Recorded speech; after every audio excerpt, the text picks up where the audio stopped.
Area তো ওরকম সেরকম কোনো ব্যাপার নেই। মেনলি ধরুন কলকাতা সারাউন্ডিং এরিয়া বলুন বা হাওড়া হুগলি নস্তা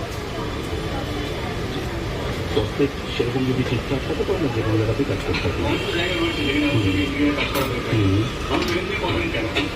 ধরুন এখান থেকে করাবে কারণ হচ্ছে আমাদের দীর্ঘ 10 বছরের অভিজ্ঞতা। এবার দেখুন মার্কেটে অনেক কোম্পানি আছে, কোনো কোম্পানি খারাপ আমি ভালো সেরকম কোনো ব্যাপার নেই। ব্যাপার হচ্ছে যে এই জিনিস রোজ রোজ হয় না। আপনি একটা ফ্ল্যাট সারা জীবনের সঞ্চয় দিয়ে হয়তো আপনি কিনবেন, তো আপনাকে দেখে নিতে হবে যে আপনি যাকে দিয়ে কাজটা করাচ্ছেন সে বেস্ট। তো সেখানে আপনি আপনি কথা বললে আমরা প্রথমে আগে আপনার রিকোয়ারমেন্টটা ঠিক আছে একটা আলাদা মাত্রায়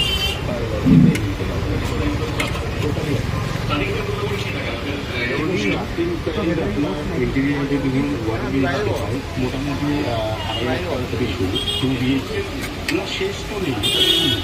এবার মানে একটা আপনি 1 বিএইচকে তোমরা বস আমি দিয়ে দিচ্ছি।